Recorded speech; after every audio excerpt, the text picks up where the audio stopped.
Hello and welcome to my talk on applying marketing automation consulting skills to your mental wellbeing.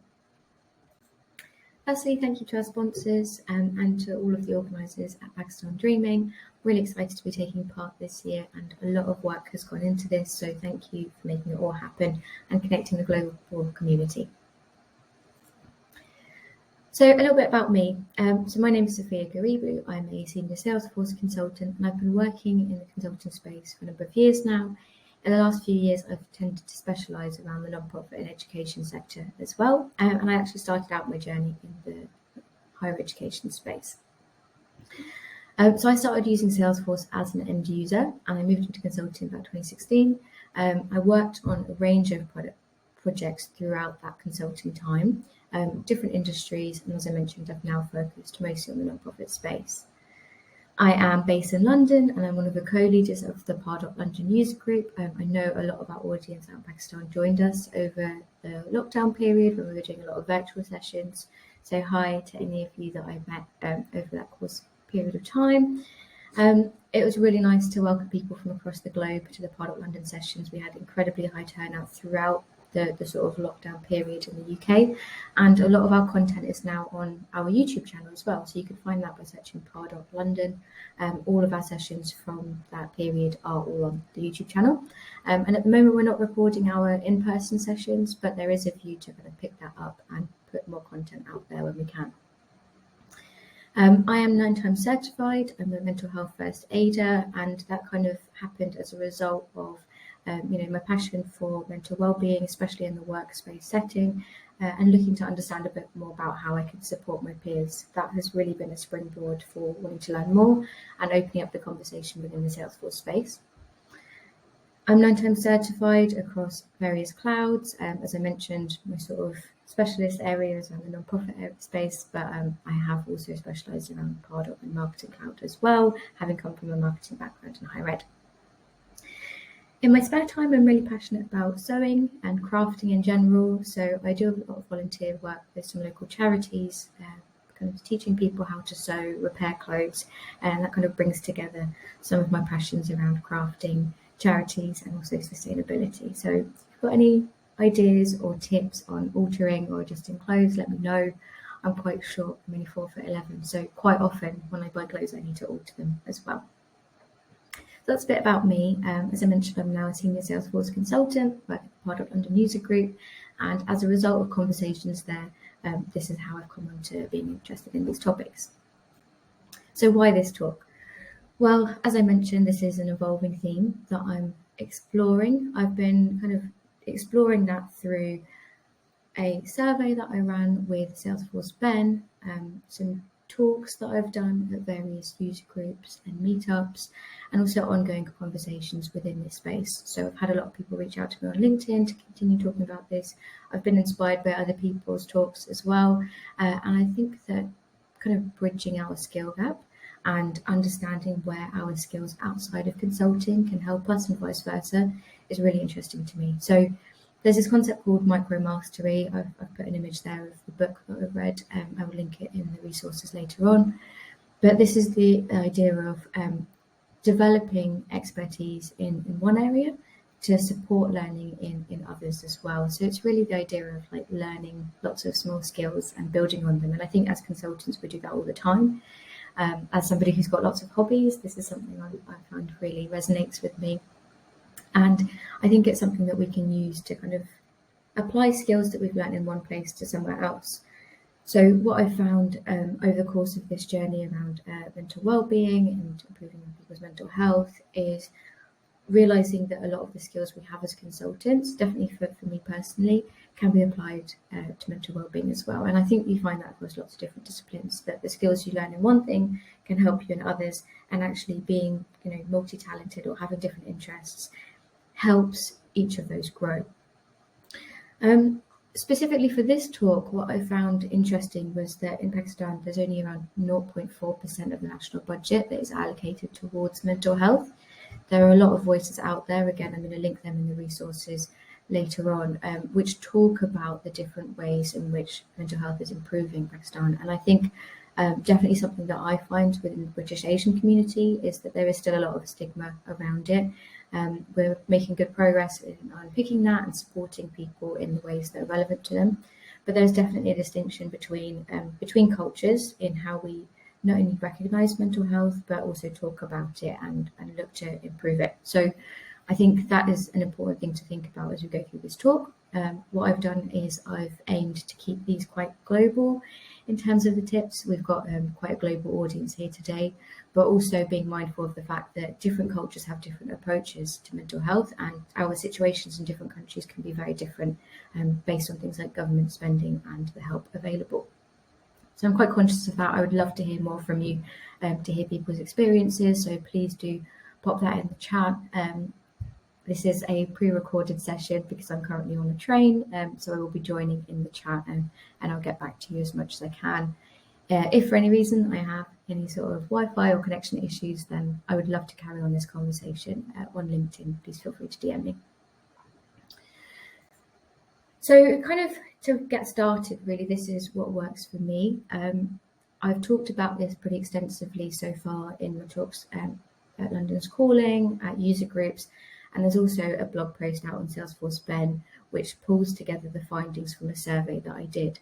I would really recommend looking out for that. So the London's Calling talk will be available online to watch shortly, and also the Salesforce Ben blog posts are live now, and there's quite a lot of insight there. So through those conversations and through my own journey, I've kind of worked out what works for me. You'll see some tomatoes there. I quite enjoy the Pomodoro method. I don't always use it when I'm working, but I find that it helps when I do. It helps me stay focused because I'm somebody who gets easily distracted. So being mindful of that, that's one of the ways that I look to mitigate that. And I use the word mitigate because I kind of think of risk factors and your mental well-being in a similar way to risks and issues on a project. So I know a risk for me is that I'm easily distracted, and therefore I put in things that will help mitigate that. And you can do that for your own mental well-being as well. So think about your risk factors, things that might affect your mental well-being or your work, and then think about mitigations in exactly the same way that you might be thinking about that on a project. Another mitigation is on Slack. So you'll notice there's an icon there, slightly to the right, of these are my sections that I put in Slack. And I talk more about that in the blog post on Salesforce Ben. But essentially what I do is I create these headers that give me prompts about when I should be checking messages. So I've got check at 8 and 1, they're kind of mission critical project work. Check at 1 p.m, they might be more like internal social things. And then check on Fridays only, that could be like general updates or things that aren't necessarily daily priorities. So by putting those prompts in there, because I'm somebody who gets easily distracted, if I find myself kind of wanting to click on that particular section and read a message, that gives me a prompt. So actually, no, you should just be checking this at 1 p.m. Is it 1 p.m? No, maybe it can wait. So that, again, is something that works for me. I put a lot of resources out in the Salesforce Ben blog around things like using your calendar wisely, Slack, and again, the Pomodoro method is one that I find really helpful. So please do look into that if you're also someone who gets easily distracted. I think also like allowing myself the space to make mistakes, which is something I'll talk about a bit later on, but mistakes are part of learning and it's how we grow. So being conscious of that is really important. It's taken me some time to acknowledge that. I think I was a bit of a natural perfectionist, and unpicking that and understanding it better has really helped me. Finally, this is a big one for me. Being part of a community really works. As I mentioned, I do a lot of volunteering in my local community. I run the Pardot user group, so some places from there on that picture. And I find that really helps me. I love connecting with people. I'm naturally quite sociable. And I find that being a part of a community really helps me feel like I'm part of something, and allows me to support others and also learn from them. So in a work setting, the user group is really perfect for that, and there are trailblazer community groups worldwide that you can join if that sounds like something you're interested in. A lot of them virtual as well, so that is an option if you'd like to join one. And I find that actually being a part of that allows you to, like I said, learn, but also kind of hear from other people's experiences and kind of apply that to your own well-being as well. So if somebody else has mentioned a tip or something that's worked for them, I'd think about it and I'd say, okay, would that work for me? Maybe I've got a different sort of personality or approach and it wouldn't work for me. So hearing that different view can really help. And if you are sociable, it's a nice meaningful connection. It's some time spent with friends, and that can always be really nice. So what I'm going to talk about now are your different sort of 3 key steps that I think apply not just to marketing automation, but also to your mental well-being. So kind of thinking about 2 things that intersect here for me. The first one is to set objectives. So setting objectives is super important, not just for your marketing automation, as we'll talk about shortly, but also for your own well-being. Now, in marketing automation, in Pardot in particular, and in Salesforce, you can do that through the campaign object. So the campaign object, I'm pretty open about saying this is probably my favorite object if I had to pick one. Yes, I am a bit of a nerd, but I think we all are. The campaign object allows you to set objectives really clearly, so you can put them in a description, you can put them in the budget, things like that, and then link them to your opportunities. So this is a really powerful object. I think it's kind of underutilized within Salesforce, unless you are a Pardot user, but you can use this for other things as well. So you can use this if you're using MailChimp or maybe an Eventbrite connection, and think about how you can use the campaigns in marketing automation to set clear objectives and basically ultimately review them and learn from them. So thinking about what I said before around, using our consulting skills for mental health as well, this leads on quite nicely to setting objectives personally as well. So what are your personal goals? Make sure you're setting realistic expectations. I'm probably not going to become an astronaut next week, but what I can do is small steps towards that on a longer period. So again, thinking about the way you set campaigns up in Salesforce about being measurable and realistic, and also setting those out quite clearly, you could do the same with your personal goals as well. So one thing that I would suggest thinking about your own personal goals is about scope. So within a project, when you're scoping it out, you have very clear guidelines about the amount of time something takes and when it can feasibly be done. Set the same thing for your personal goals as well. So what is it in scope? How much energy do I have? How much time do I have? What can I reasonably do? And then also recognize what you've done. So do retros on your personal goals. Take time to reflect, and we'll talk about that a bit more later. But recognizing those small steps and those project milestones or the different sprints that you've got within your goals can be really helpful. So think about it in that mindset if it helps you as well. I found that really useful in terms of applying my sort of consulting skills in terms of scope and milestones and retros to my own personal goals as well, and actually setting them out, writing them down, drawing them, putting it on a post-it. All of that really helps and can be quite mindful. It can connect your sort of mind and your body by actually writing something down, and have that as a reminder throughout your personal project. Next, we're going to talk about reviewing and reflecting. So in a project sense or in a consulting sense, think about how you're measuring against these objectives. We talk about SMART goals quite a lot within consulting, and also try to move away from the what is happening and think about the so what. So for example, in a marketing sense, you might say, okay, you've got 30% click-through rate, that's the what, but the so what is, you can say that 20 people clicked on something and 5 of them went and signed up. So that's telling you the so what. They signed up, that's your sort of key goal here, and the so what is telling you a bit more than just the metrics themselves. So as we go into reviewing and reflecting, what does that look like within marketing automation? Well, the first thing I would say is thinking about audits and health checks. Now, if you're working for a consultancy, that might be something that you're doing for customers already. So health checks can take on a variety of things.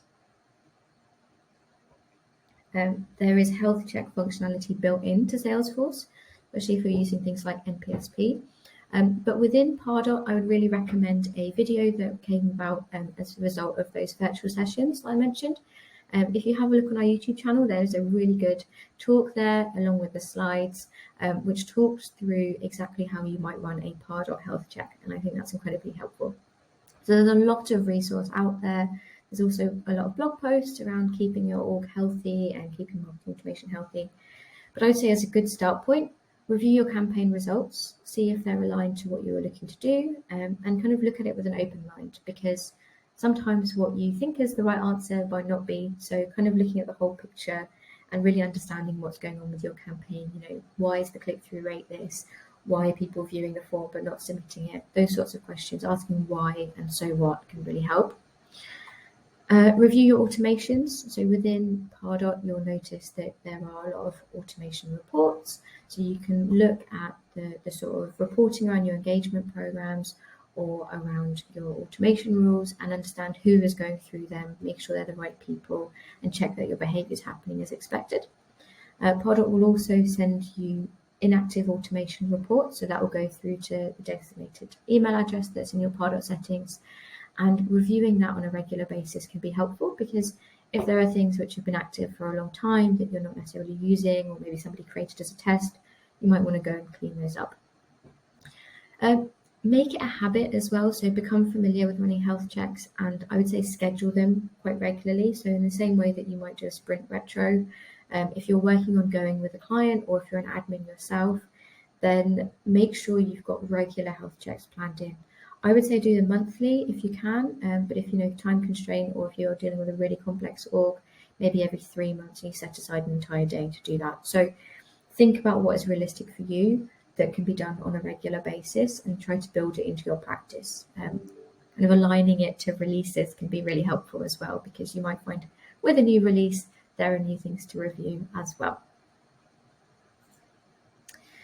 So how does this relate to your well-being? Well, I would say similarly, check in on yourself, do those sorts of retros that we talked about in terms of recognizing the small steps that you've achieved. I find it's really helpful just to go through and think about what you've done, and maybe even write it down, because it can help to see that and see your progress, even when it feels like you're not making any. I would say, just like an A/B test in Pardot, sometimes we need to try things out to work out what's right. So be kind to yourself and learn about what works for you. I've seen this slide in a talk by Louise yesterday and I loved it. So first attempt in learning is what fail stands for. And I think that's really important. You're learning all the time. We make mistakes, not just in our projects and our work, but also in our own personal learning. So as you're working out what works, you're likely to make mistakes, and that's okay. So be kind to yourself. Give yourself the space to learn as well. So quite often, we'll probably know this from consulting if you're a consultant, but learning under pressure isn't always the best environment for most people. So actually giving yourself the time to absorb things, process them, reflect on them, can help you learn in a much more constructive way. And the same applies to ourselves. So if you're looking to build a new habit, give yourself the time to build that up. It's not going to happen overnight. For example, if you want to start writing a journal and you don't write it every day, don't beat yourself up if you've missed one day. It's okay. Speak to yourself the way you would speak to a friend. Say it's okay, you missed today, but try again tomorrow, or when you're ready, start again. So think about that as you're going through your learning process. And also check in with each other. So learning from and leaning on others can be incredibly important. Gives us that support structure, gives you that sense of community. And just like with a project, it can help to get other people's feedback as well. So one thing that I noticed in the mental health survey that I ran earlier this year was that 49% of people reported being supported by their managers. Now, I would say that's quite high. It's probably higher than I expected, but there is still a way to go. The success of a team is dependent on feeling emotionally supported. And at work, really think about how you can support each other. Check in on your peers, check in especially on your direct reports, and see how they're doing. Make sure that you're doing things like regular one-to-ones. So in the way that we talked about the health checks, one-to-ones can be kind of similar. You're checking in, seeing how people are doing, and kind of mitigating any risks before they get too overwhelming. So that can be really powerful. Finally, know your tools. So this is one of my favourite slides that I talk about in the sort of marketing automation space.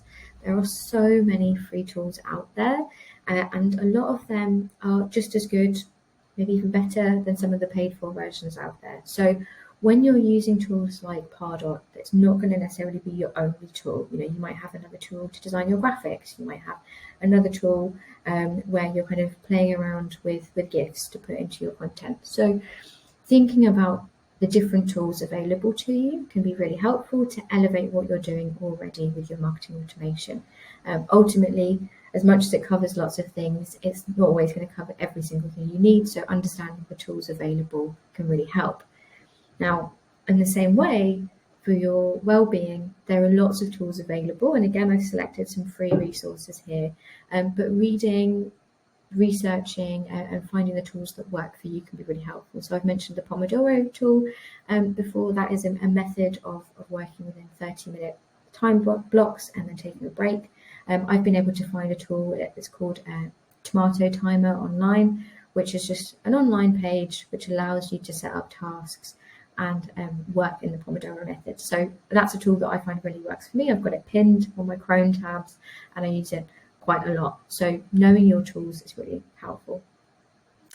So here are some free tools that I would recommend within marketing automation. I'm actually recording this and I've designed my slides on Canva. It's incredibly useful. It actually allowed me to take the Pakistan trading slides and import them so I could use the same slide deck. Really love this. I think it's every sort of marketer's favorite tool from the people I've spoken to. So I'd really recommend Canva right at the top there. Mosaico, Stripo, they're sort of HTML designers. So if you're not using the drag and drop builder in Pardot, firstly I would say check it out. It's really good. But also if you're looking to design more complex blocks or you're HTML savvy and want to design something, those are two really good free tools I'd recommend. Icons DB, I just love it. It's really simple icons that you can use within your presentations or within your marketing automation, and actually allows you to put a color code in, a hex code, and generate icons, hundreds and hundreds of icons within that color. So you can make them on brand and it's really quick and simple to navigate. So I love that. Google Forms, great alternative if you want to do surveys, forms. To be honest, it's my go-to when I do things like the mental health survey. And Pixlr is the final one. That's my favorite in terms of kind of image editing. You can use that to create graphics.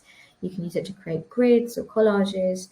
And they've got two different settings. So they've got an express version and a more complex version if you just want a quick builder or something that's a bit more similar to Photoshop. And that is also free and online. So you don't need to even create an account for that one. So some great tools there for marketing automation. I'd highly recommend those.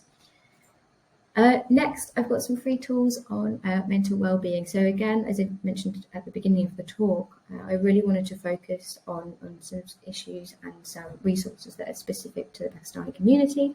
So I've put those top three up there. The global business collaboration, that's a really interesting one with lots of research available about mental health at work specifically. And I think that should be relevant to everybody here. I hope that's useful for you. We've got a mental health helpline here, and also another website which is incredible for many resources and also connecting you to local services. So please do check those out. Here in the UK, Mind is one of my favourite charities that offers a lot of resources and even some sort of like services and activities available to people. So that's a UK-based one, but the resources are available globally, and being in English, hopefully will be accessible to much of our audience today. Finally, Trailhead. So this is a really interesting one. If you go onto Trailhead and just search mental health, it comes up with loads of results. Some of those might not obviously be mental health, but I have found a couple of trail mixes created by users which pull together a lot of resources around things like looking after your wellbeing at work, supporting each other, management, that sort of stuff. So Trailhead, as I'm sure many of you know, has resources on a really wide range of topics. Mental health is no different, so do check that out. I would say search for keywords like mental health, well-being, wellness, workplace, culture, that sort of stuff. A lot of resources available on Trailhead, and if you find that mental health trail mix that's been created by another user, then that actually has probably about 30 hours worth of Trailhead. So do check that out. It's a really good resource available for you. So kind of to summarize then, my top tips. So we've talked about setting objectives and measuring against them. You can use the campaign object if you're talking about marketing automation, but in your own personal life, think about writing things down or drawing them, whatever works for you, as like a visual representation of what your goals are. Be aware of the tools available to you. This always changes. So, the internet is a fantastic resource. search away, have a look at what's out there. There's a lot available for free. I would start there, and then if you find paid for tools as well that you find are useful, do check that out. I would say also, if you're using resources provided by a charity and you're able to make a donation, please do consider doing that as well to support their work.